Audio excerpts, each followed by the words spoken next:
ویسے آئے مسجد میں دوبارہ، مسجد نبوی میں، تو تب صحابہ آپس میں باتیں کر رہے تھے، تو پوچھا صحابہ سے کیا بات ہے؟ تو صحابہ نے عرض کیا یا رسول اللہ کیا کوئی تبدیلی آ گئی نماز کے احکامات میں؟ نے کہا کیا ہوا؟ انہوں نے کہا آپ نے 3 پڑھی ہیں، آپ فوراً کھڑے ہوئے، آپ نے اللہ اکبر کہا، 1 رکعت پڑھی، سجدہ سہو کیا اور سلام پھیر لیا۔ آپ کے بعد بھی آگے ہاں جی، ابھی بھی ایسے ہی ہے کہ اگر آپ بھول جاتے ہیں اور آپ کو یہ بھی بھول گیا کہ میں نے 3 پڑھی تھیں، اور سلام پھیرنے کے بعد آپ کو یاد آیا کہ میں نے تو 3 ہی پڑھی ہیں، پھر آپ 1 رکعت پڑھیں اور اس کے بعد سلام پھیر لیں۔ بھی پڑھ لیں جب بھی سجدہ سہو سجدہ سہو تو ہے پھر بھی۔ دیکھیے سجدہ سہو کب ہوتا ہے؟ جب کوئی واجب رکن آپ کا رہ جاتا ہے۔ ہاں جی، نہیں شک تو بہت ساری چیزوں میں ہو سکتا ہے۔ نہیں 3 یا 4 کا ہاں جی، بعد ہاں میں جی۔ کرنا۔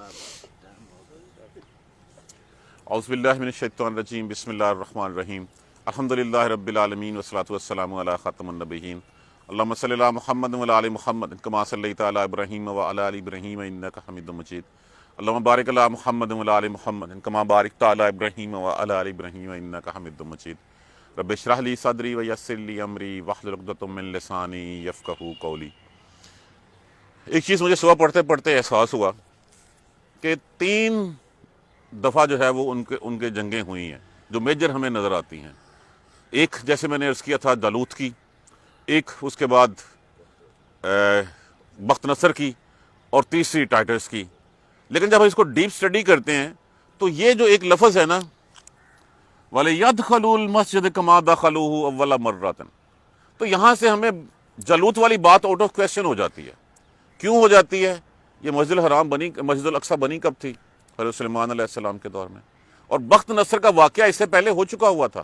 تو یہاں پہ تو اس کا مطلب ہے کہ پھر 2 رہ گئے، اور وہ 2 کون سے رہ گئے؟ جالوت کا واقعہ پہلے ہو چکا ہوا تھا، بخت نصر کا واقعہ تو بعد میں ہوا ہے۔ تو بخت نصر والا اور ٹائٹس والا جب ان کو جو ہے وہ آئے اور آ کے ان کو بنی اسرائیل کو روندا، تو جو جالوت والا واقعہ ہے وہ تو حضرت سلیمان علیہ السلام سے بہت پہلے ہو چکا ہوا تھا۔ تو اس لیے جب مسجد کی بات ہوتی ہے وَلِيَدْخَلُوا الْمَسْجِدَ كَمَا دَخَلُوهُ أَوَّلَ مَرَّةٍ، پہلی دفعہ تو پھر بخت نصر میں ہی داخل ہوئے، بخت نصر ہی داخل ہوا تھا آ کے۔ تو اس لیے جو پہلی بات جالوت والی واقعے کی ہے وہ آؤٹ آف کویسچن ہو جاتی ہے اس آیت کے اس حصے سے، کیونکہ مسجد بنی ہی حضرت سلیمان علیہ السلام کے دور میں تھی۔ تو اس سے پہلے جو ہے وہ جالوت والا واقعہ تو آپ کے حضرت داؤد علیہ السلام نے جو ہے وہ طالوت کو قتل کیا تھا، جالوت کو۔ تو یہ ایک ریکٹیفیکیشن ہے کہ ایک کلیئرٹی جو 3 میں ایک امبیگوٹی نظر آتی تھی، صبح پڑھتے پڑھتے مجھے یہ اس لفظ نے جو ہے وہ متوجہ کیا کہ یہ لفظ جو ہے، اس لفظ سے مراد یہ ہے کہ پھر طالوت جالوت والا واقعہ نہیں، 2 ہی واقعے ہیں، ایک بخت نصر والا اور ایک ٹائٹس والا، جن کا تذکرہ یہاں پہ کیا گیا۔ دوبارہ ہم ریویژن کا آغاز کرتے ہیں۔ سبحان الذی، پاک ہے وہ ذات، پاک سبحان ہے فولان کے وزن کے اوپر، پاکیزہ پاک ہے وہ ذات، الذی کون سی ذات؟ وہ جو اسرا ہوتا ہے رات کی تاریکی میں نکلنا، لے گئی بے عبدہی اپنے بندے کو، عبدہی اپنے بندے کو، لیلن راتوں رات، ایک رات، من المسجد الحرام مسجد حرام سے، الی المسجد الاقصی مسجد اقصی کی طرف، بارکنا برکتیں دی، الذی وہ جو، بارکنا برکتیں دی، حولہ اس کے ارد گرد کو، لنریہ تاکہ ہم دکھائیں اس کو، من آیاتنا، یہاں من آیاتنا اپنی نشانیوں میں سے، سارا کچھ نہیں، اپنی نشانیوں میں سے، انہ السمیع البصیر، بے شک وہی ہے جو سننے والا اور دیکھنے والا ہے۔ حضور صلی اللہ علیہ وآلہ وسلم کے سفر مبارک کے بارے میں بتایا جا رہا ہے، معراج شریف کا سفر تھا، اس کا مقصد بھی اس آیت کریمہ میں بتا دیا گیا، اور یہ بھی بتا دیا گیا کہ اپنے بندے کو، عبد کا معنی بندہ، اور عبد بندہ جو ہے وہ جسم اور روح کا مرکب ہوتا ہے۔ آپ روح کو اکیلا انسان نہیں کہہ سکتے، آپ جسم کو اکیلا انسان نہیں کہہ سکتے، جب تک یہ دونوں، جیسے ہی انسان میں روح رہتی ہے وہ بندہ رہتا ہے، روح نکل جاتی ہے وہ میت بن جاتی ہے صرف اس کے بعد، پھر تو بندے کی شکل وہ نہیں رہتی۔ تو اپنے بندے کو، اب اس سے بتانا کیا مقصود ہے کہ یہ نہیں ہے کہ آپ کو کہیں خواب دکھایا گیا یا صرف آپ کی روح لے جائی گئی اور آپ وہیں پہ جو ہے وہ رہے۔ یہ سفر مبارک شروع ہوتا ہے حتیم سے، بعض روایات میں ام ہانی رضی اللہ تعالیٰ عنہ کے گھر کا بھی ذکر ہے، لیکن زیادہ روایت یہی ہے کہ ام ہانی، اور اس بات کے جو حدیث راوی ہیں وہ کہ تقریباً 28 صحابہ کرام ہیں۔ جس میں سے 7 تو وہ ہیں جو اس وقت حضور صلی اللہ علیہ وسلم کے پاس موجود تھے، جو اس وقت مسلمان تھے، جنہوں نے یہ واقعہ سنا اس وقت، اور 21 بعد میں وہ ہیں جنہوں نے جو ہے وہ بعد میں حضور صلی اللہ علیہ وآلہ وسلم کی زبان مبارک سے اس واقعے کو سنا۔ تو وہ پاک ہے وہ ذات جو اپنے بندے کو، اس کا مطلب کیا ہے، فزیکل لے کے گئی ہے، کیونکہ اگر یہ فزیکل نہ ہوتا، یہ خواب کی شکل ہوتی، تو پھر اعتراض مشرکین نے کس بات پہ کیا؟ خواب پہ تو کسی کے کوئی اعتراض نہیں ہو سکتا۔ آپ صلی اللہ علیہ وآلہ وسلم نے تو فزیکل ان چیزوں کا مشاہدہ کیا ہے، تو مشاہدہ کر کے جب آپ کو بتایا تو پھر لوگوں نے اس کا استہزاء اڑایا، لوگوں نے اس کا مذاق اڑایا، لوگوں نے اس کو ماننے سے انکار کیا، حتیٰ کہ جو ہے وہ جا کے حضرت ابوبکر صدیق رضی اللہ تعالیٰ عنہ نے کہا کہ تمہارا دوست، آپ کا دوست جو ہے وہ یہ کہتا ہے، تو رضی اللہ حضرت صدیق اکبر رضی اللہ تعالیٰ عنہ نے فرمایا کہ اگر وہ کہتا ہے تو وہ سچ کہتا ہے، کیونکہ میرے سامنے تو ایسی کئی باتیں میرے دفعہ ہوئی ہیں کہ اللہ کی طرف سے ان کو پیغامات آتے ہیں، تو جو کہ اسی لیے اسی بات کے اوپر آپ کا نام صدیق کا لقب جو ہے وہ آپ کو دیا گیا تھا۔ پاک ہے وہ ذات جو لے گئی اپنے بندے کو لیلن، راتوں رات، من المسجد الحرام علی المسجد الاقصی، مسجد اقصی، اقصی کہتے ہیں دور والی جگہ کو، چونکہ یہ مسجد حرام سے، خانہ کعبہ سے کافی دوری کا فاصلہ تھا، اسی وجہ سے اس کا نام جو ہے وہ مسجد اقصی تھا، کہ دور والی مسجد۔ تو پاک ہے وہ ذات جو لے گئی آپ کو حتیم سے، جو ہے وہ جس وقت آئے حضرت جبرائیل علیہ السلام، آپ کو وہاں سے حتیم سے جو ہے وہ لے جایا گیا، چاہے زمزم پہ پہلے آپ کا سینہ جو ہے وہ شک کیا گیا، آپ کے دل کو جو ہے وہ آب زمزم سے دھویا گیا، علم و حکمت کے خزانے جو ہے وہ پھر ایک کہا جاتا ہے کہ ایک سونے کی تشت تھی جس میں لائے گئے اور آپ کے اندر رکھ کے پھر آپ کو برابر کیا گیا۔ پھر براق پہ سوار ہوئے آپ صلی اللہ علیہ وآلہ وسلم، پہلا پڑاؤ آپ کا مدینہ تھا، پھر آپ کو بتایا گیا کہ آپ کی ہجرت یہاں پہ ہونی ہے، اور دوسرا اس کے بعد وادی سینا تھی، جہاں وادی طور تھی جہاں پہ کلام کیا تھا، بعد یہ بیت اللحم تھا جہاں پہ عیسیٰ علیہ السلام پیدا ہوئے، چوتھا پڑاؤ آپ کا جو ہے وہ بیت المقدس میں تھا، اور بیت المقدس میں آپ نے جو ہے وہ 2 رکعتیں نماز ادا کی، آپ نے اپنے براق کو باندھا جہاں پہ باندھا جاتا ہے، ایک روایت میں کہیں ہے کہ شاید اس پتھر پہ نشان آج بھی کہیں موجود ہے، واللہ عالم، اس کے بارے میں کچھ کہا نہیں جاتا۔ پھر حضرت جبرائیل علیہ السلام آپ کو لے کے جو ہے وہ آسمانوں کی طرف روانہ ہوئے، روانگی سے پہلے آپ کو ایک شراب کا پیالہ اور آپ کو دودھ کا پیالہ پیش کیا گیا، آپ نے دودھ کا پیالہ پسند فرمایا، تو حضرت جبرائیل علیہ السلام نے فرمایا کہ آپ نے دودھ پسند کیا، آپ نے فطرت کو پسند کر لیا، اگر آپ شراب پسند کر لیتے تو آپ کی امت جو ہے وہ گمراہ ہو جاتی۔ پھر آپ کو اس سفر پہ لے جایا گیا، پہلے آسمان کے اوپر جا کے دروازہ بند تھا، کھلوایا گیا، دروگا نے پوچھا کون ہے، فرمایا حضور صلی اللہ علیہ وآلہ وسلم آئے ہیں، فرمایا پوچھا اجازت ہے، اجازت لی ہوئی ہے، ان کا نام پہلے ان کو ملی ہوئی ہے اجازت، فرمایا ہاں ملی ہوئی ہے، مرحبا کہا، خوش آمدید کہا، سلامتیاں پیش کیں۔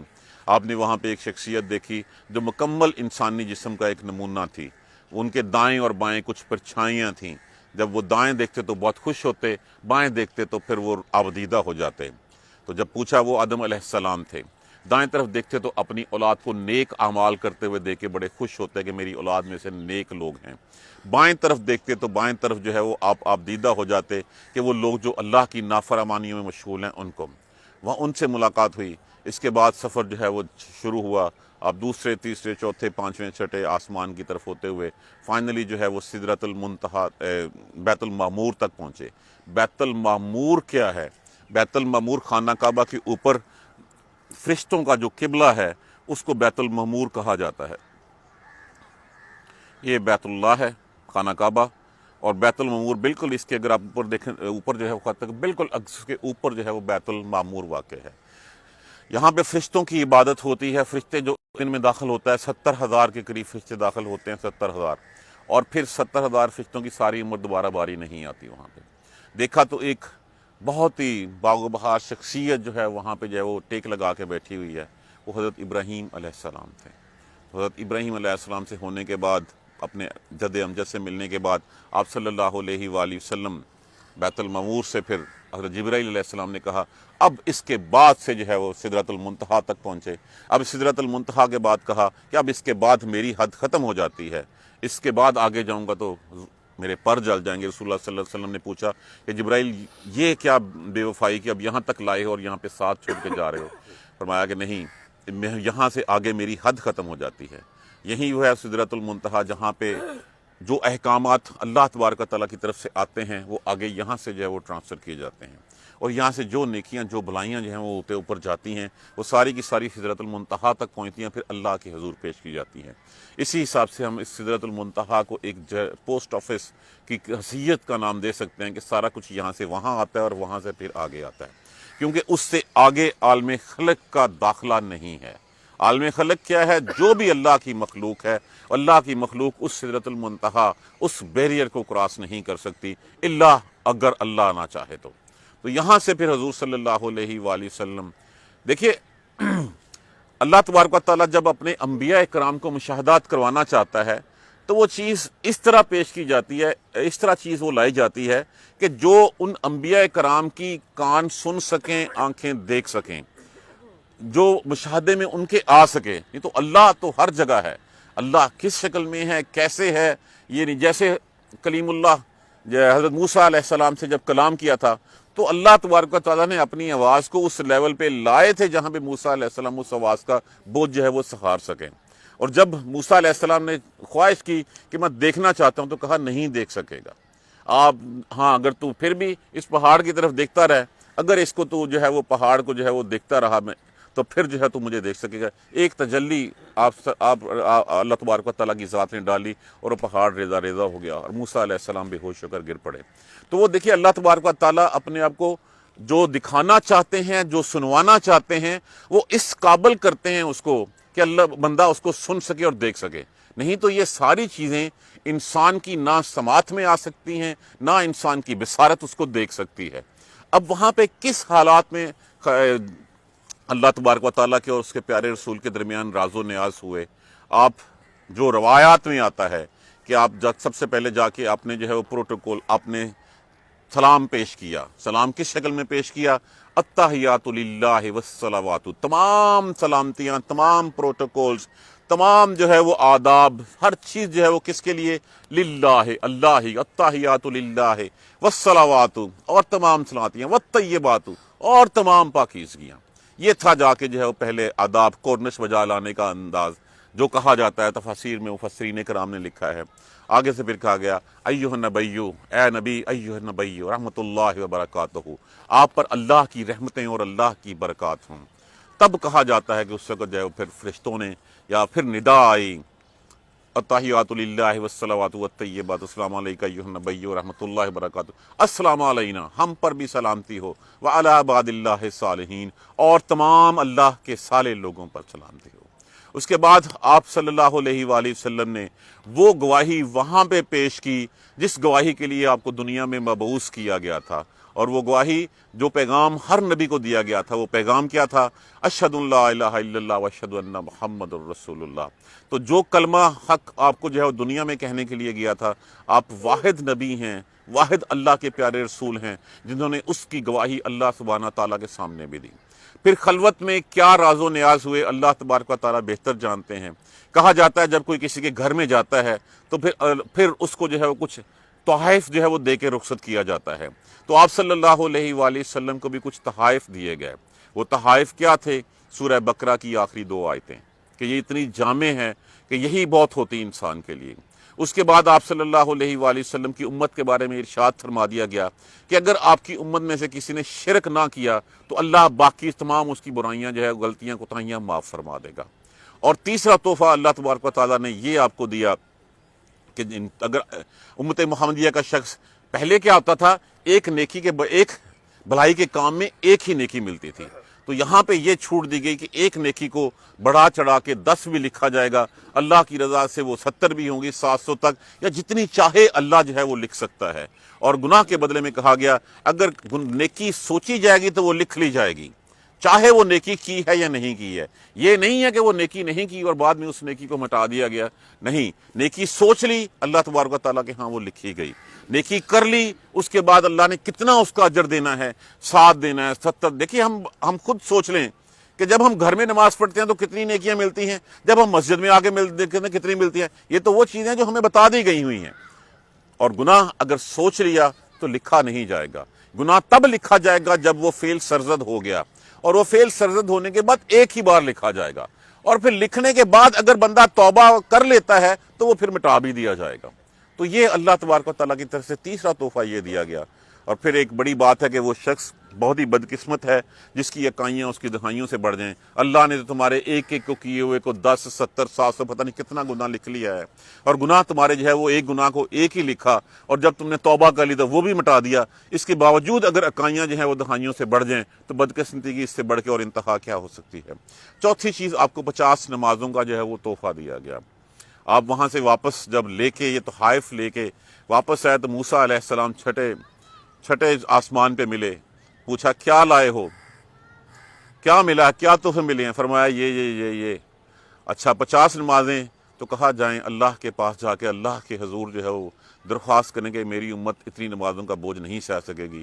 اپنا تجربہ شیئر کیا کہ امت کہ بنی اسرائیل جو ہے وہ میں ان کو جانتا ہوں، وہ بوجھ نہیں سہار سکے تو آپ کی امت بھی نہیں سہار سکے گی، جائیں کم کروا لیں جا کے۔ 50 کی بجائے پھر کم ہونی شروع ہوئیں، 40 ہوئیں، 30 ہوئیں، ہر دفعہ آتے موسیٰ علیہ السلام کہتے یہ زیادہ ہیں، پھر جائیے۔ اس کے بعد جب 5 کا حکم لے کے آئے تو پھر موسیٰ علیہ السلام نے پوچھا اب کتنی رہ گئیں؟ فرمایا 5 رہ گئیں۔ پھر جاؤ، کہا نہیں اب مجھے شرم آتی ہے۔ اس وقت ندا آئی کہ 5 پڑھو گے تو میں نے تو 50 کا حکم دیا تھا تو میں تمہیں 50 کا ثواب ہی دوں گا۔ اب 5 پڑھتے ہیں تو اللہ تبارک و تعالیٰ کی طرف سے 50 کا ثواب ہمیں جو ملتا ہے۔ یہ وہ تحائف ہیں جو تحائف آپ صلی اللہ علیہ وآلہ وسلم کو دیے گئے۔ آپ واپس جب بیت المقدس سے مسجد اقصیٰ میں تشریف لائے تو دیکھا وہاں پہ تمام انبیاء کرام موجود ہیں، اور پھر حضرت جبرائیل علیہ السلام نے آپ کا ہاتھ پکڑ کے آپ کو امامت کے منصب پہ امامت کے لیے آگے کھڑا کر دیا، جس کا مطلب یہ ہوا کہ آج وہ اس بات کے اوپر مہر لگ گئی کہ بنی اسرائیل کا دورہ ختم ہوا اور امامت کا تاج محمد صلی اللہ علیہ وآلہ وسلم کے سر پہ سجا دیا گیا۔ اور یہ اس بات کا کلیئرٹی کے ساتھ اشارہ تھا کہ آپ نبی القبلتین بنا دیے گئے۔ آپ مسجد الحرام کے بھی نبی ہیں، وہاں بھی آپ امامت کرائیں، اور مسجد الاقصیٰ کے بھی، تو کہ آج کے بعد بنی اسرائیل کی جو ان کو دی گئی تھی فضیلت دی گئی تھی، وہ فضیلت جو ہے وہ یہاں پہ آگے ختم ہوتی ہے۔ اب دیکھیے یہ امامت، یہ نبوت، حضرت ابراہیم علیہ السلام نے دعا کی تھی۔ کیا دعا کی تھی؟ کہ میری اولاد میں سے جو ایمان والے ہوں، صالح ہوں، ان کو جو ہے وہ نبی بنا دینا۔ تو آپ کی اولاد میں سے اگر ہم ان کی دیکھتے ہیں، ابراہیم علیہ السلام، یہاں پہ پھر اسحاق علیہ السلام، اسماعیل علیہ السلام، اسماعیل علیہ السلام سے پھر یعقوب علیہ السلام، یعقوب علیہ السلام کے بعد یوسف علیہ السلام، اس کے بعد پھر موسیٰ، اور بے سلسلہ چلتا رہا۔ اسماعیل علیہ السلام سے اس کے بعد صرف محمد صلی اللہ علیہ وآلہ وسلم جو ہے وہ ہوئے۔ تو جب یہاں پہ نبوت بھی ختم کر دی گئی تو پھر یہ جو تھی، یہ جو بنٹی ہوئی تھی، یہ علاقہ اس میں دیا گیا ہوا تھا، یہ مکہ کا علاقہ اسماعیل علیہ السلام کے پاس تھا، تو پھر ان سب کے لیے محمد صلی اللہ علیہ وآلہ وسلم کو جو ایسے کر کے ایک ہیرارکی آئی تھی، وہ ہیرارکی آ کے محمد صلی اللہ علیہ وسلم پہ ختم ہو گئی۔ اس کے بعد سے حضور صلی اللہ علیہ وآلہ وسلم کی کوئی نرینہ اولاد تھی نہیں۔ ویسے بھی خاتم الانبیاء تھے، نبوت جو ہے وہ ختم ہوگی اس کے بعد کوئی نبی نہیں آئے گا۔ تو پھر اس کے بعد اللہ کے ہاں حضور صلی اللہ علیہ وسلم کے بعد کون افضل ہوگا؟ جو نیک اعمال کرے گا، جس کے اعمال صالح ہوں گے، وہی اللہ کے ہاں جو ہے وہ درجات پائے گا۔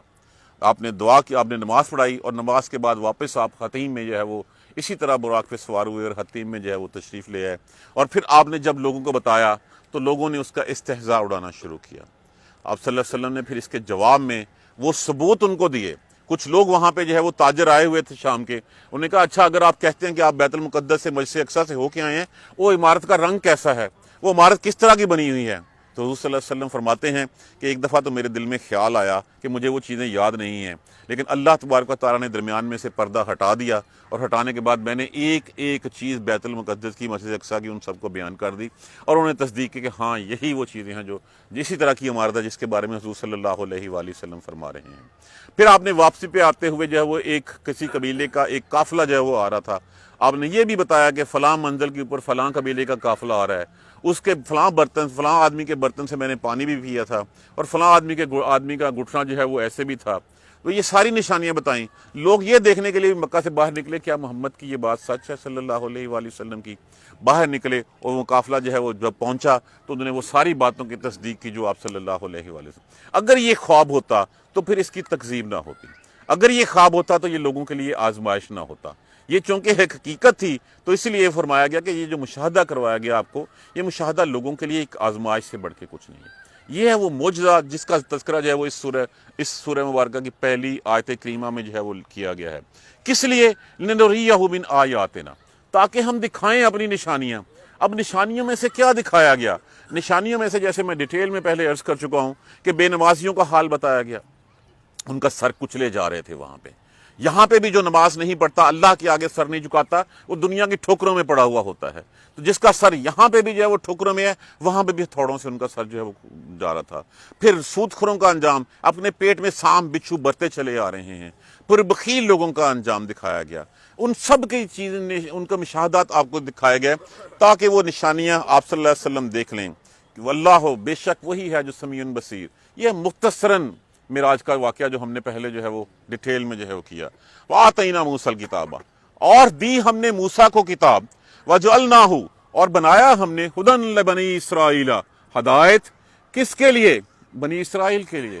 ایک جو بات اس وقت کہا کرتے تھے یہودی، وہ یہ کہا کرتے تھے کہ اس شریعت، نئی شریعت کی کیا ضرورت تھی جبکہ پہلے شریعت موجود ہے۔ لیکن جہاں پہ جب یہ کہہ دیا گیا ہدًى لِبَنِي اسرائیل، وہ کتاب صرف کس کے لیے تھی؟ بنی اسرائیل کے لیے تھی، اس کا تعلق مسلمانوں سے نہیں ہے۔ اور ویسے بھی وہ اتنی تحریف شدہ ہو چکی تھی کہ اس میں جو ہے وہ امینڈمنٹ، ڈیلیشنز کر کے اس کی اصل شکل تو پتہ ہی نہیں تھی کسی کو۔ اور ویسے بھی ہدًى لِبَنِي اسرائیل، صرف بنی اسرائیل کے لیے۔ اللہ تتخذ من دونی وکیلا، یہ کہ نہ تم پکڑنا میرے علاوہ کسی کو وکیل، میرے علاوہ کسی کو کارساز مت بنانا۔ یہی وہ پیغام ہے جو سارے انبیاء کرام لے کے آئے، کیا لا الہ الا اللہ کا، میرے سوا کوئی اور معبود نہیں ہے، اسی لیے من دونی وکیلا، میرے علاوہ کسی کو نہ جو ہے تم بنانا۔ یہ تھا وہ پیغام جو بنی اسرائیل کو جو ہے وہ دیا گیا۔ ذریتا، اب یہ سارا بتانے کا مقصد کیا ہے کہ تمہیں پیغام یہ دیا گیا تھا، جب جب تم نے یہ پیغام بلایا، جب جب تم نے اس راہ سے منہ موڑا، تم ذلیل و خوار ہوئے۔ ذریتا، اے اولاد، من حملنا مع نوح، جو جن کو سوار کیا ہم نے نوح کے ساتھ۔ اس کا مطلب یہ ہے، یہاں پہ ایک روایت میں جو لوگ کہتے ہیں کہ نوح علیہ السلام کے ساتھ صرف ان کی اولاد تھی، حام، سام اور یافتی تھے، نہیں۔ جب کہا گیا من حملنا مع نوح، جن کو نوح کے ساتھ سوار کیا گیا، اس کا مطلب ہے نوح کے ساتھ کچھ اور لوگ بھی تھے جو 80-82 کی تعداد تھی۔ وہ صرف آپ کے خاندان والے نہیں تھے، آپ پہ ایمان لانے والے لوگ تھے۔ اے نوح کی، اے وہ لوگوں جن کو میں نے نوح کے ساتھ، اے ان لوگوں کی اولاد جن کو میں نے نوح کے ساتھ سوار کیا تھا، انہ کان عبدا شکورا، بے شک وہ تو بہت ہی شکر گزار بندہ تھا۔ اس کی شکر گزاری کے نتیجے میں تو تم کو بھی جو ہے وہ ہم نے اللہ اس طوفان نوح سے، اس طوفان سے بچا لیا تھا۔ اب نوح علیہ السلام کا شکر جو ہے وہ مشہور تھا۔ آپ اٹھتے بیٹھتے ہر لقمے کے اوپر، ہر پانی کے گھونٹ کے اوپر اللہ کا شکر ادا کرتے۔ اس حدیث میں بڑی کلیئرٹی کے ساتھ بتایا گیا، جو شفاعت والی حدیث ہے، کہ لوگ آدم علیہ السلام سے چلیں گے، پھر انبیاء کرام تک پہنچتے ہوئے جب نوح علیہ السلام کے پاس باری آئے گی تو لوگ کہیں گے آپ کو تو اللہ نے خود جو ہے وہ شکر کرنے والا بتا دیا، آپ کی تو اللہ نے خود تعریف کر دی کہ آپ شکر کرنے والے بندے ہیں، تو آپ ہمارے لیے کچھ کیجئے۔ تو ان کے لیے پھر کہا کہ وہ تو بہت ہی شکر گزار بندہ تھا، تو پھر تمہیں کیا ہو گیا ہے؟ تم اللہ کی نافرمانیوں کی طرف کیوں چلے گئے ہو؟ اولاد تو تم انہی لوگوں کی ہو جن کو جو ہے وہ ہم نے نوح کے ساتھ جو ہے وہ اس کشتی میں سوار کیا تھا، پھر تم کیوں جو ہے وہ بھول گئے ہو؟ وَقَضَيْنَا، اور بتا دیا ہم نے، اِلَىٰ بنی اسرائیل، بنی اسرائیل کو بتا دیا ہم نے، فی الکتاب، کتاب میں۔ اب یہاں کتاب سے مراد توریت لی گئی ہے، بعض مفسرین نے اسے لوح محفوظ بھی لکھا ہوا ہے، لیکن جب کلیئرٹی کے ساتھ یہ کہا گیا ہے کہ تم 2 دفعہ فساد کرو گے، تو پھر یہ ان کی کتاب سے مراد توریت ہی یہاں پہ جو ہے وہ لیا گیا ہے۔ وَقَضَيْنَا إِلَىٰ بَنِي إِسْرَائِيلَ فِي الْكِتَابِ، اور بتا دیا ہم نے بنی اسرائیل کی طرف مقرر کر دیا، لَتُفْسِدُنَّ فِي الْأَرْضِ مَرَّتَيْنِ، تم 2 دفعہ زمین میں فساد کرو گے، 2 دفعہ تمہیں غلبہ ملے گا، تم سرکشی دکھاؤ گے، اپنی بڑائی دکھاؤ گے، لَتَعْلُنَّ عُلُوًّا كَبِيرًا، اور تم سرکشی کرو گے، بہت بڑی سرکشی کرو گے، اللہ کی طرف سے تمہارے اوپر انعامات کی بارش ہوگی، لیکن تم اس کا شکر ادا کرنے کے بجائے سرکشی کرو گے، نافرمانی کرو گے، تو 2 دفعہ تم زمین میں فساد کرو گے، اور اس 2 دفعہ کے نتیجے میں پھر تمہارے اوپر جو ہے وہ اللہ کے عذاب کا کوڑا برسے گا۔ اللہ کے عذاب کا کوڑا پھر کیسے کیسے برسا؟ فَإِذَا جَاءَ وَعْدُ أَوْلَاهُمَا، پر جب آ گیا پہلے وعدے کا وقت، بَعَثْنَا عَلَيْكُمْ عِبَادًا، ہم نے بھیج دیے ان کی طرف بندے اپنے، ابا عبادًا لنا، اپنے بندے وہ بھیج دیا، اولی باس شدیدن، جو شدید لڑائی والے تھے، جو سخت لڑائیوں والے تھے، سخت جفا کش تھے۔ فجاسو خلال الدیار، پس وہ گھس گئے ان کے گھروں میں، وہ ان کے گھروں میں جو ہے وہ داخل ہو گئے، فساد کرتے ہوئے، فساد مچاتے ہوئے ان کے گھروں میں داخل ہوئے۔ وکان وعدا مفعولا، اور وہ وعدہ تھا پورا ہو کر رہنے والا۔ اور یہ کون سا وعدہ تھا؟ اگر تھوڑی سی ہسٹری کی طرف جائیے ہم، حضرت یعقوب علیہ السلام کے بعد حضرت یوسف علیہ السلام، یوسف علیہ السلام جو ہے وہاں سے بھائیوں نے جو ہے وہ کنویں میں پھینکا، کنویں سے نکالا گیا، قافلے کے ساتھ مصر آ گئے، مصر میں آپ جو ہے وہ عزیز مصر کے رتبے تک پہنچے اور واقعی ساری فیملی کو اپنے پاس بلا لیا۔ یہ تھا ان لوگوں کا فلسطین چھوڑ کر مصر کی طرف آنا، اور مصر میں پھر اللہ تبارک و تعالیٰ نے موسیٰ علیہ السلام کو جو ہے وہ جب نبی مبعوث کیا، انہی کو جو ہے وہ حکم دیا، اور ان کو تھا کیا، ان کی فرمائش کیا تھی، کہا جاتا تھا فرعون سے کہ بنی اسرائیل کو آزاد کر دو اور میرے ساتھ واپس جانے دو، یہی مطالبہ تھا ان کا۔ اور اس مطالبے کو جب اب وہ کیسے چھوڑ سکتا تھا، وہ بگار میں ملے ہوئے غلام اور لونڈیاں، کہ اس کا قوم کا حال یہ تھا کہ ان کے مرد کے ان کو بگار میں لیا جاتا تھا، گھوڑے گدھوں کی جگہ، بیلوں کی جگہ جوتا جاتا تھا، ان کی عورتوں سے گھروں کے کام کے لیے اور اپنی نفسانی خواہشات پوری کی جاتی تھی۔ اور حد تو یہ تھی کہ جب بچے ان کے ہوتے تھے تو جو میل ہوتے تھے ان سب کو مار دیا جاتا تھا تاکہ ان کی جو نفری نہ بنے۔ اس حالت میں جو ہے وہ ان لوگوں نے جو ہے وہ 400-500 سال گزارے۔ جب اس بگار میں تھے تو اللہ تبارک و تعالیٰ کو رحم آیا، اللہ تبارک و تعالیٰ نے موسیٰ علیہ السلام کو بھیجا۔ موسیٰ علیہ السلام اس قوم کو نکلے ہیں، فرعون سامنے غرق ہو گیا۔ پہلا احسان بنی اسرائیل پر کیا کہ اس قید سے، اس غلامی سے نجات دی بنی اسرائیل کو، اور جب لے کے نکلے ہیں پھر اس کے بعد آتے ہی سب سے پہلے سوال جو ہے وہ ان لوگوں نے ناشکری کی کہ سامنے ایک بت خانے میں جو ہے بتوں کی پوجا ہو رہی تھی، تو موسیٰ سے کہا ہمارے لیے بھی ایسا بنا دیجئے تاکہ ہم بھی۔ تو فرمایا تم اس لیے نہیں نکلے، تم اس لیے نکلو کہ اپنی زمین پہ جاؤ اور جا کے اس کے اوپر جو قابض ہیں ان کو بے دخل کرو اور اپنی زمین میں تم رہو۔ تمہارا تو اللہ کی اطاعت اور فرمانبرداری کے علاوہ اور کوئی مقصد نہیں ہے، اور تم جو ہے وہ یہاں آتے ہی یہ کرنے لگ پڑے ہو۔ اس قوم نے ناشکریہ کی۔ جب کہا کہ چلو جہاد کرو تو انہوں نے کہا موسیٰ تو لڑو جا کے اور تیرا رب لڑے، وہ تو لوگ بہت جفاکش ہیں، بہت جو ہے وہ طاقتور ہیں، ہم ان سے نہیں لڑ سکتے۔ اللہ نے اس کی سزا میں ان کو 40 سال تک اسی دشت سینا میں محصور کر دیا۔ 40 سال تک وہ وہیں سرگرداں رہے۔ اب مقصد کیا تھا؟ مقصد یہ تھا کہ 40 سال تک یہ جو بوڑھے، یہ جو بزدل، یہ جو غلامانہ ذہنیت رکھنے والے بنی اسرائیلی ہیں، یہ ختم ہو جائیں گے، مر کھپ جائیں گے، اور جو نئی نسل اٹھے گی اس بیابان صحرا میں، اس نسل کو جو ہے وہ پھر کچھ جوش، ہمت، حمیت اس میں ہوگی اور وہ جا کے لڑے گی۔ اسی اثنا میں حضرت ہارون، حضرت موسیٰ علیہ السلام کا بھی انتقال ہو جاتا ہے۔ اس وقت جو ہے وہ حضرت طالوت کو جو ہے وہ پھر ان کا بادشاہ مقرر کر دیا جاتا ہے، اور طالوت جو ہے وہ جا کے پہلے نکلتے ہیں، جا کے جو ہے وہ یوشع بن نون، حضرت یوشع بن نون کی قیادت میں وہاں سے پھر نکلتے ہیں اور جا کے فلسطین پہ قبضہ کرتے ہیں۔ یہاں پہ ان کو کہا گیا تھا کہ جب تم فتح کرو تو کیا ہے وہاں پہ کون سے کلمات کہتے ہوئے جانا، ہتاتن کہتے ہوئے جانا۔ ہتاتن کا مطلب تھا کہ فرما برداری، اللہ کی جو ہے وہ اطاعت اس میں، لیکن انہوں نے ہتاتن کو بھی ہنتاتن بنا لیا، گندم کے جو ہے وہ اس طرح میں جو نعرے لگاتے ہوئے، اور پھر بجائے اس کے کہ اللہ کے احکامات کو وہاں پہ نافذ کرتے، خود ان کی عادات و رسوم و عادات میں جو ہے وہ رچ بس گئے۔ تو پھر وہاں پہ جو ہے وہ، اور بجائے ایک حکومت بناتے، 12 قبیلے تھے، 12 قبیلوں نے علیحدہ جو ہے حکومتیں بنا لی۔ اور پھر جب ان کو سامنا جو ہے وہ جالوت سے ہوا تو اس وقت تک طالوت بادشاہ تھا۔ طالوت نے اعلان کر رکھا تھا کہ جو بھی اس جالوت کو مارے گا اس کو جو ہے میں اپنی بیٹی سے بیاہوں گا بھی اور بادشاہی میں بھی شریک کروں گا۔ تو داؤد علیہ السلام کے حصے میں وہ آنا تھا منصب، اور بادشاہت ملی، اور بادشاہت کے ساتھ پھر نبوت ملی۔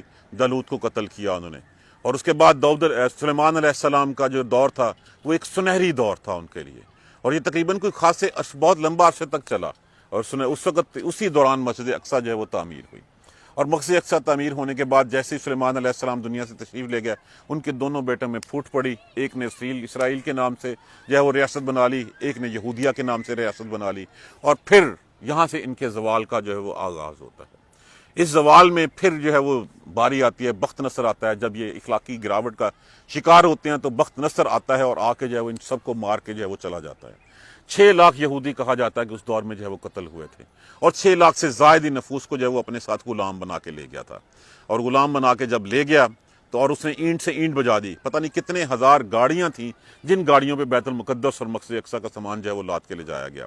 اسی میں کہا جاتا ہے کہ وہ سارے جو اس کی تابوت کی اس کی تختیاں تھیں توریت کی وہ بھی تھیں، اور جو کچھ تھا ہر چیز جو ہے وہ یہاں سے اٹھا کے لے گیا۔ اور پھر بخت نصر کا واقعہ پیش آتا ہے 587 قبل مسیح میں، اور آپ یہ دیکھ لیجئے کہ اس وقت تک کتنا عرصہ گزر چکا تھا۔ تقریباً کوئی 1400 قبل مسیح جو ہے وہ موسیٰ علیہ السلام جو ہے وہ ان کا ظہور ہوا تھا۔ موسیٰ علیہ السلام کو. تو اتنا عرصہ کے بعد بھی ان کی حالت ویسی کی ویسی تھی. جب وہ لے گیا تو پھر اللہ تبارک و تعالیٰ نے ان کی ایک دفعہ پھر مدد کی, اور انہی قید ہونے والوں میں حضرت عزیر علیہ السلام بھی شامل تھے. حضرت عزیر علیہ السلام. اور پھر اس بخت نصر کا خاتمہ ہوتا ہے ذوالقرنین کے ہاتھوں. ذوالقرنین جس کو سائرس بھی کہا گیا ہے, ذوالقرنین کے ہاتھوں. اور ذوالقرنین پھر ان سب بنی اسرائیلیوں کو آزاد کرتا ہے, معلومات ساتھ دیتا ہے جا کے دوبارہ اپنے بس جائیں. اور جب یہ نکلتے ہیں وہاں سے تو پھر واپس جو ہے وہ آتے ہیں. حضرت عزیر علیہ السلام بھی دوسرے سال وہاں سے نکلتے ہیں, لیکن آپ تاخیر سے اس لیے پہنچتے ہیں کہ راستے میں آتے ہوئے آپ کو جو ہے آپ دیکھتے ہیں کچڑی بستی کو, جو بخت نصر نے جب حملہ کیا تھا تو وہ اجڑتی ہوئی چلی گئی, اجاڑ دیا تھا اس کو. تو دل میں خیال آیا کبھی یہ بستی بھی بسے گی.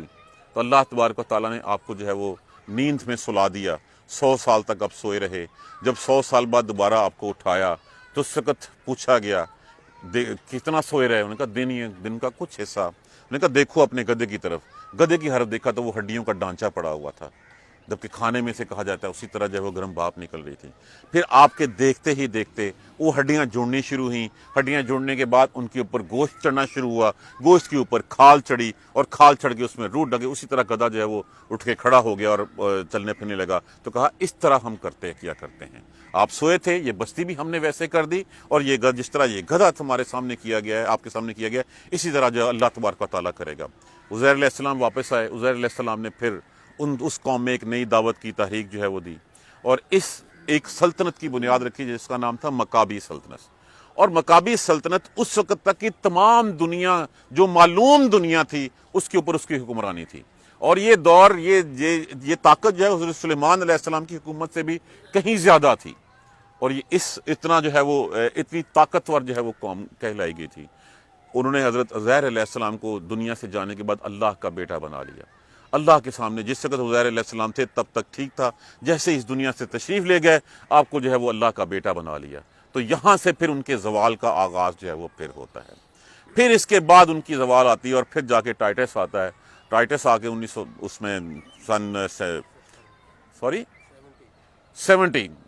اسی اسنا میں جب 40 عیسوی تھی تو عیسیٰ علیہ السلام کا جو ہے وہ آتا ہے. عیسیٰ علیہ السلام کو بھی جو ہے وہ اس وقت اس طرح طرح اذیتیں دی گئیں, اپنی طرف سے تو پھانسی دے دی گئی تھی. تو ٹائٹس آیا, اور ٹائٹس نے پھر ان کا قلعہ کما کیا. کہا گیا تھا ایک دن میں 1000 کو 33-34 یہودیوں کو اس نے جو ہے وہ قتل کیا, اور باقیوں کو سب کو جو ہے وہ غلام بنا کے لے گیا. تو جو 2 واقعات کا تذکرہ آتا ہے کہ جب تمہیں اللہ کی طرف سے جو ہے وہ اتنی زیادہ جو ہے وہ طاقت قوت دی جائے گی, تم اللہ کی نافرمانیوں میں پڑو گے, اور نافرمانیوں کی سزا کے طور کے اوپر تمہیں پھر روندا جائے گا. اب دیکھ لیجئے, جب تک مسلمانوں نے اللہ کا قرآن پکڑے رکھا, عرب نے حکومت کی, آدھی سے زیادہ دنیا پہ عرب کی حکومت تھی. جب مسلمان تباہ و برباد ہوئے تو پھر تتاریوں, ہلاکو, چنگیز خان کے ہاتھوں جو ہے وہ ہمیں اڑایا, اور اڑانے کے بعد ان مسلمانوں کو پھر اللہ نے یہ امامت کا اس وقت کا جو منصب تھا اللہ نے جو ہے وہ انہی تتاریوں میں جو ہے وہ دے دیا. تتاریوں میں جو ہے مسلمان جو ہے وہ جید جو ہے وہ ہوئے, اور انہوں نے جو ہے وہ حکومت کی. اس کے بعد پھر ہم آ جاتے ہیں کبھی عثمانی خلافت کی طرف. اس کو پھر جو ہے وہ بعد میں عثمانی خلافت کو کس نے رہا, ان کو تو رومیوں نے مارا تھا. ہمارے گھروں میں جو ہے وہ یورپ گھس گیا آ کے, اور یورپ نے ہر چیز کا قلعہ کما کر دیا. بالآخر وہ عثمانی خلافت بھی جو ہے وہ ختم ہو گئی. تو اس کے بعد یہ مماثلت نظر آتی ہے کہ جیسے ان کے ساتھ جو ہے وہ یہ سب کچھ ہوا تھا, ویسے ہی مسلمانوں کے ساتھ ہوا تھا. انہوں نے بھی اپنے قرآن, اپنی توریت کو چھوڑ دیا تھا, اپنے اللہ کے احکامات کو چھوڑ دیا تھا, مسلمانوں نے بھی چھوڑ دیا. آج مسلمان زوال پذیر ہیں اسی وجہ سے ہیں. تو یہودیوں کا کہنا یہ تھا کہ 2 دفعہ تم تھے تو اللہ نے جو ہے وہ بندے بھیجے جو تمہارے گھروں میں جو ہے وہ گھس گئے, وعدن مفعولا, اور وعدہ پورا ہونے والا تھا. ثم رددنا لکم الکرۃ علیہم, اور پھر ہم نے دوبارہ پلٹا دیا تمہیں, جو دوبارہ عزیر علیہ السلام کی شکل میں طاقت دے دی کہ پوری دنیا اس سے جتنی معلوم تھی ان سب پہ حکومت آ گئی ان کی بنی اسرائیلیوں کی. ثم رددنا لکم الکرۃ علیہم, ہم نے تمہیں دوبارہ غلبہ ان کے اوپر عطا فرما دیا. وامددناکم, اور امداد کی تمہاری باموال وبنینا, مالوں کے ساتھ اور بیٹوں کے ساتھ. وجعلناکم اکثر نفیرا, اور تمہیں ایک طاقتور لشکر جو ہے وہ کی شکل دے دی, ایک طاقتور لشکر تمہارے لیے بنا دیا. لیکن تم نے پھر اسی کا جو ہے تو دوسری طرح جو ہے وہ ان احسنتم احسنتم لانفسکم, اگر تم نے بھلائی کی تو اپنے لیے ایک بھلائی کی. اگر کوئی نیکی کرتا ہے تو اپنے لیے نیکی کرتا ہے, اللہ کے ہاں اس کا اجر پانے کے لیے جو ہے وہ نیکی ہوتی ہے. جتنے بھلائی کے کام ہیں اس بھلائی کے کام سے جو ہے وہ اپنی ہی جان پھنس کے لیے. وَإِنْ أَسَأْتُمْ فَلَهَا, اور اگر تم برائی کرو گے تو اپنے لیے برائی کرو گے. کسی کا تم کیا بگاڑ لو گے؟ اگر وہ اللہ کے احکامات پہ اس وقت چلتے رہے تو اللہ نے ان کو عزتیں دے رکھی، اللہ نے ان کو غلبہ دے رکھا۔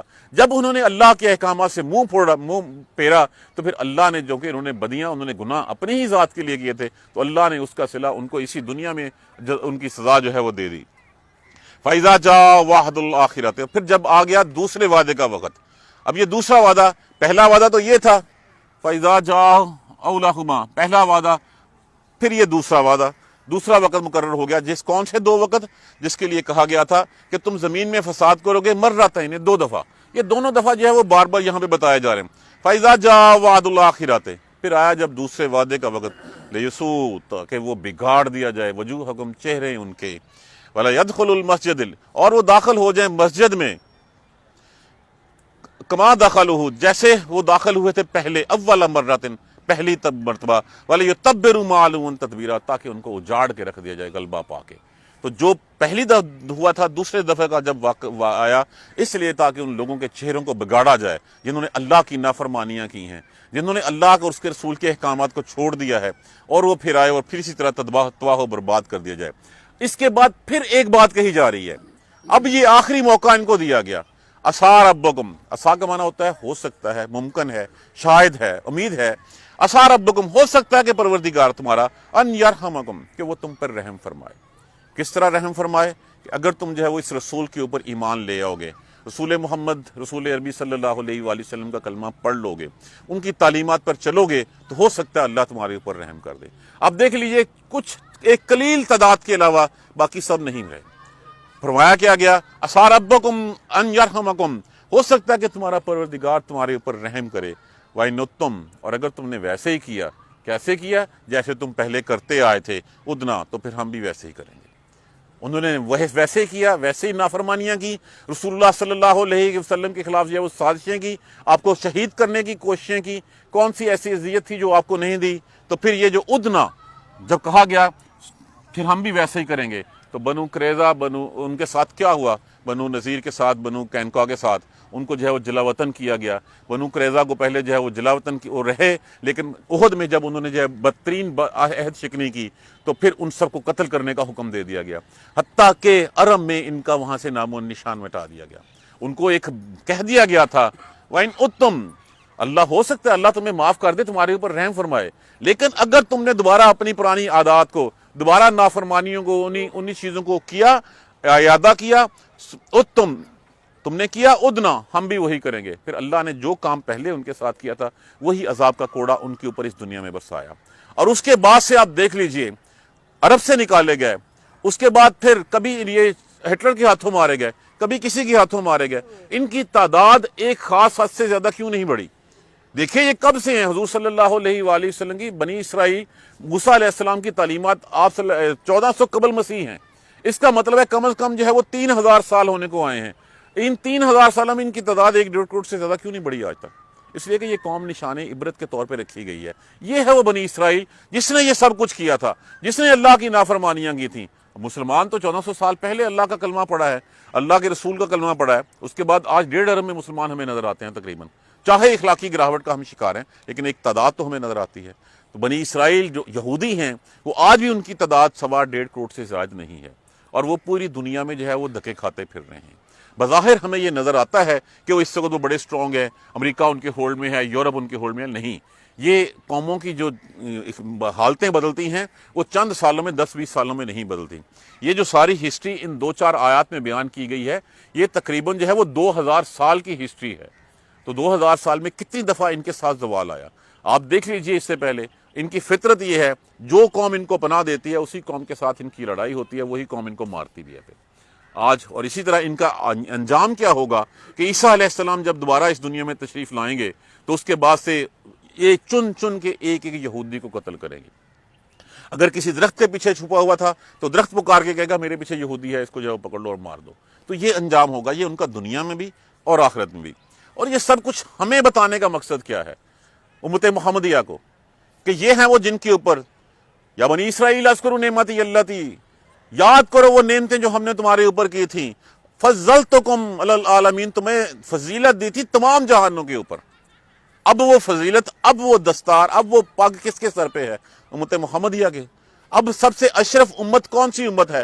امت محمدیہ ہے، کہ ان کے ساتھ یہ ہو چکا ہوا ہے اگر تم نے بھی اللہ کے احکامات کی اور اس کے رسول کی نافرمانی کی، تم بھی اسی طرح ذلیل و خوار ہوگے اور تمہارا انجام بھی یہی ہوگا۔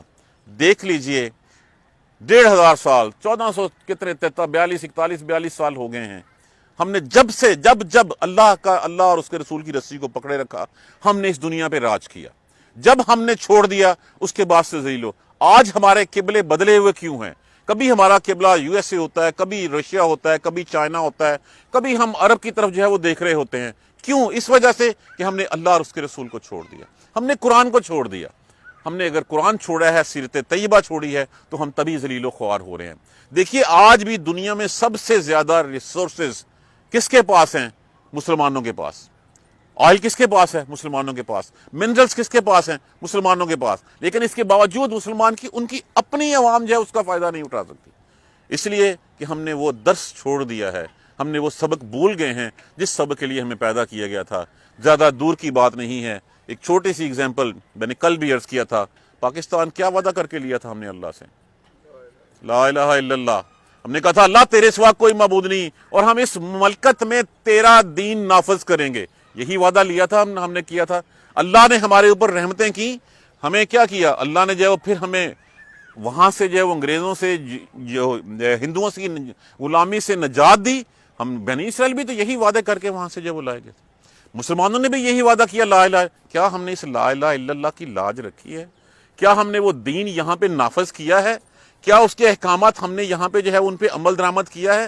ہماری پارلیمنٹس، ہمارے جو قوانین پاس ہوتے ہیں، یہ کون سی میجارٹی ہے؟ قانون تو اللہ کا قانون ہے، اس کے علاوہ کوئی قانون نہیں بن سکتا۔